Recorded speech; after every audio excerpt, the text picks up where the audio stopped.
Are you tired of the same old normal plushies? Do you feel like you're missing something abandoned in your life? Well, look no further. This Youtooz abandoned animatronic plushie is for sale as of this moment. This fantastic animatronic plushie can be yours if you want it. Just go to youtooz.com and search for Fastpass Facts, and you can take this adorable abandoned animatronic duck home. But you better act fast. These little guys are only available for pre-order for the next 3 weeks. And they're limited edition, so once they're gone forever. Don't miss out on the opportunity of owning your own abandoned animatronic and get yours today. Ghost children and quirkiness not included. Very cute plushie, but how about we get back to the video? Let's take a look at these creepy and abandoned animatronics. Country Critter Jamboree. This story is both fascinating and a bit eerie. It includes elements of mystery, vandalism, and the unexpected discovery of abandoned animatronics on a remote hilltop. But first, let's get to know these animatronics. Before diving in, we want to thank Pizzatronic for their invaluable research, Courtney Ford Hurst and Urbix Muse for the incredible footage, Wizzy, and lastly, Richard VG, who was the technician for these animatronics back in the 80s. All their links are in the description. The 80s and 90s were the golden age of animatronics, with memorable creations in movies and iconic animatronic bands like Chuck E. Cheese and Showbiz Pizza's rock-afire explosion. During this time, other companies also emerged, including Creative Presentations, founded in 1980 by Gene Bullard. This company created various shows such as Apology, Bob Wire and the Boys, and Patty and Mortimer. They also made animatronics of well-known characters like the Looney Tunes, and even an animatronic for Little Caesars. But one of their most iconic bands was the Country Critter Jamboree. The Country Critter Jamboree started as the Country Critter Review, but later expanded. The band featured 10 animatronics inspired by Disney's Country Bear Jamboree. The lineup included Bob Wire the Coyote, Tommy Traildust the Steer, Lester the Mule, Traildust Chicken Butch, Oakley and Yancey, known as the Boys, Wild Bill Hiccup the Chimpanzee Sheriff, Barely Manilow, a pun on Barry Manilow, and Dolly Parker, in honor of Dolly Parton. This band was well known in its 2 locations, Tommy Bartlett's Robot World and Ghost Town Village in Maggie Valley, North Carolina. Originally known as Ghost Town in the Sky, this amusement park was themed around the Old West and uniquely located atop a mountain. It thrived in the 60s and 70s, but was sold to National Services in 1973, marking the beginning of its decline. The park faced management and maintenance issues, with rides frequently breaking down. Attendance dropped each year, and in 2002, an incident with the chairlift left guests stranded for hours, which was the last straw. The park closed and was completely abandoned, animatronics included. Although there were attempts to revive it over the years, the park remains in a legal limbo. Urban explorers have ventured into this abandoned park, and in 2022, several videos surfaced, including those by Urbix Muse and Courtney Ford Hurst. These videos revealed that the animatronics were still there, albeit in terrible condition. Urbix Muse's video showed that most animatronics were almost intact, including Barely, Dolly, Wild Bill Hiccup, Tommy Traildust, and Lester. Bob Wire's animatronic was found in bags. The area was abandoned, but not in terrible shape. A few months later, in Courtney Ford Hurst's footage, the animatronics had been moved and severely damaged. Barely was completely missing. It was shocking to see how quickly the animatronics deteriorated in just 5 months. To make matters worse, a former Pineville Chuck E. Cheese employee reportedly entered the park, decapitated the animatronics, and stole some of their heads and bodies. The remaining animatronics were left headless. Recent videos show that the animatronics are no longer in the park. It's a shame they weren't auctioned off before meeting such a fate. However, there is a silver lining. 2 of the characters, Lester and Bob Wire, probably from Tommy Bartlett's Robot World, were recently auctioned and repaired by a collector. This is the sad but intriguing story of the Country Critter Jamboree animatronics. Despite their grim fate, there's hope that these beloved characters will find new homes and be preserved for future generations to enjoy. The Flintstones Trio, Bedrock City. This is another example of people not following urban exploration's motto, Leave only footsteps, take only pictures. This abandoned park fell victim to people who did not know how to respect these abandoned places and decided to vandalize these abandoned animatronics. We're talking about Bedrock City. Bedrock City was a 62-acre theme park and campground that opened in 1966 in Custer, South Dakota. The park had several shops and attractions. At the entrance, you would see a large gift shop, a drive-in restaurant which featured Bronto burgers, and a 20-foot tall statue of Dino.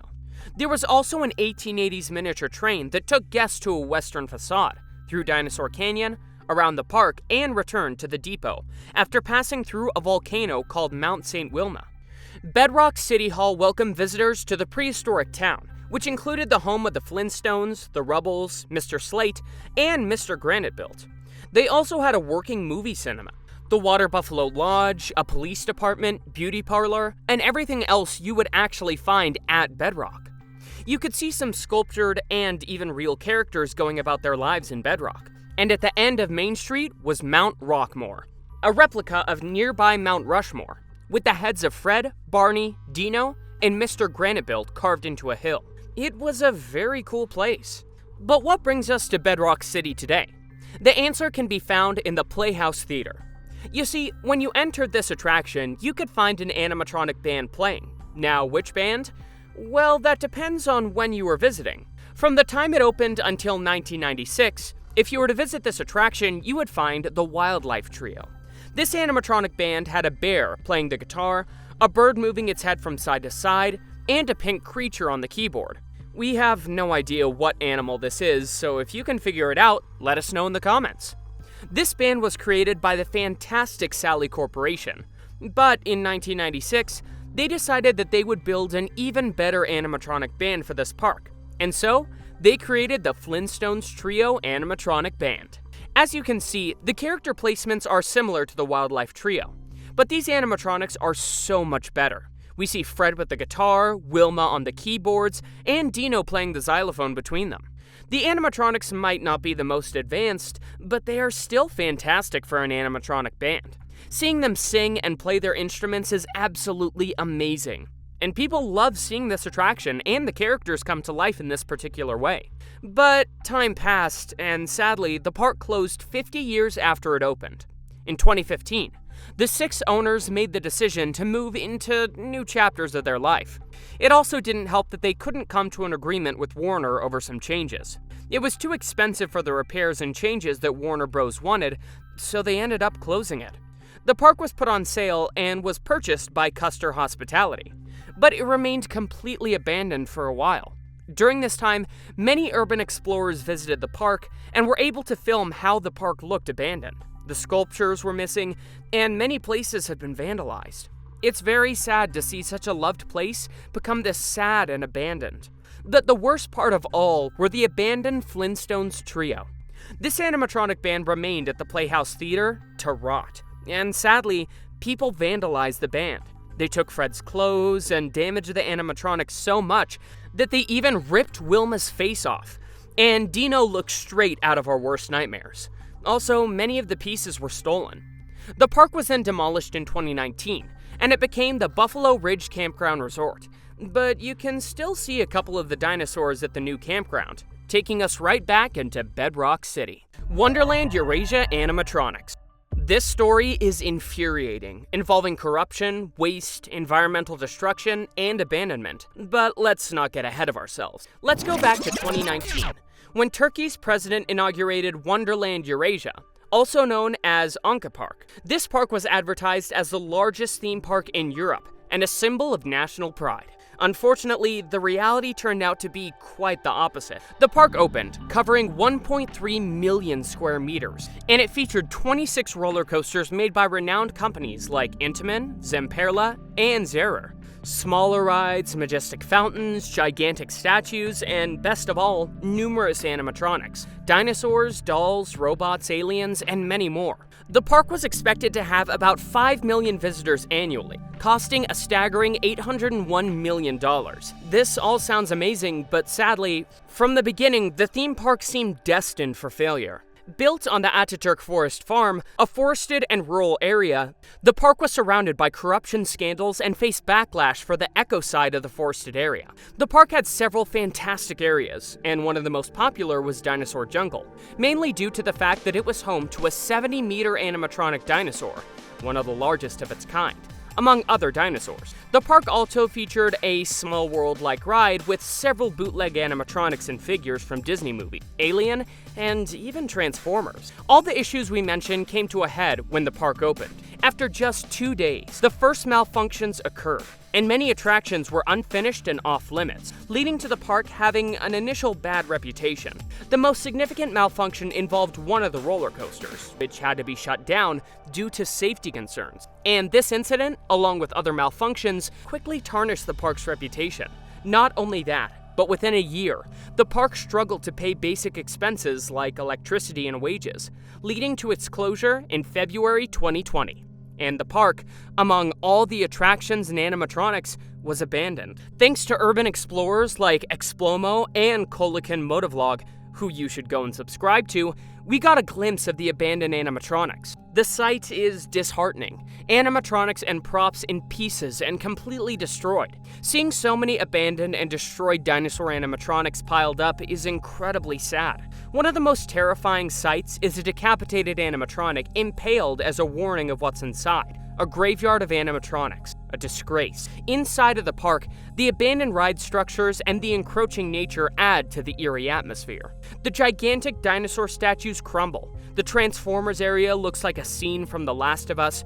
And the Jurassic Jungle area, once featuring a giant waterfall with a dinosaur head, is now a haunting relic. Urban explorer Explomo found the remains of animatronics and Flintstones mechanical rides in the darkness. Why are Flintstones rides always abandoned? The area looks like something out of FNAF's Security Breach, making you feel like the animatronic dinosaurs might attack you at any moment. Explomo also discovered maps, drinks still in a refrigerator, and the haunting sight of dinosaur figures amidst the wooden bridge and fake plants. The abandoned dinosaur figures are especially chilling, with one looking like its eye is glowing. This section of the park was enormous, with long-necked figures and even mammoths. It's truly heartbreaking to see how this park ended up. The park's closure led to a legal battle over ownership. In July 2022, a court ruling transferred ownership of Wonderland Eurasia to the Ankara Metropolitan Municipality.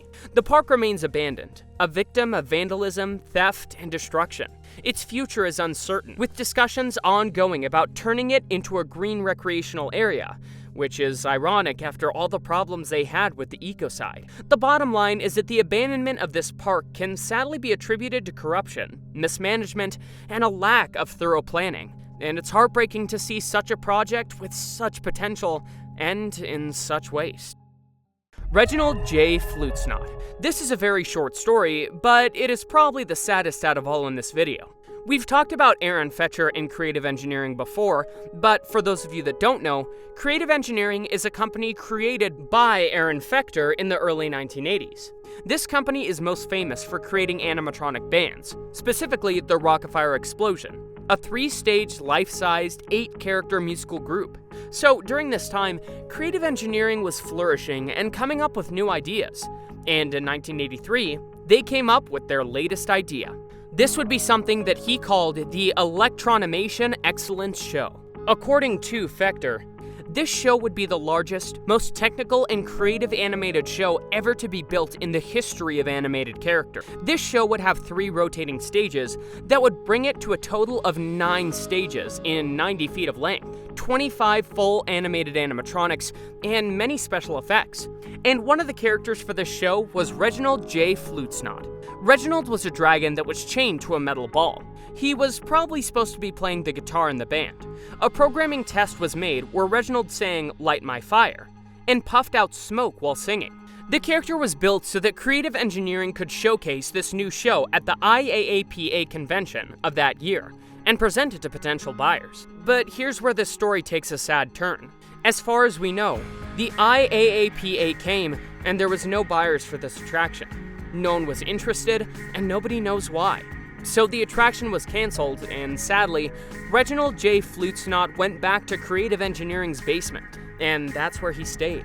abandoning and deteriorating with each passing day. You can see how he's been damaged with the passage of time. There were other rumored characters built for this never-finished attraction, like this one that has been dubbed by fans the Shrek Bear, but no one knows what happened to them. This is a very sad story, and we would have loved to see this attraction be realized as Aaron Fechter had visualized it.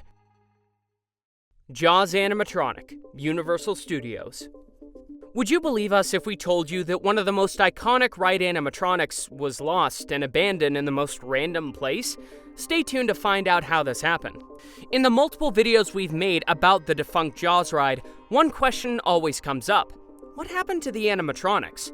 You already know the history of the Jaws ride. If not, check out the video in the description. In short, it opened in 1990 with numerous issues, and had to be almost completely rebuilt by Eastport International. When it finally reopened, it became a favorite until it was closed in 2012 to make way for Diagon Alley.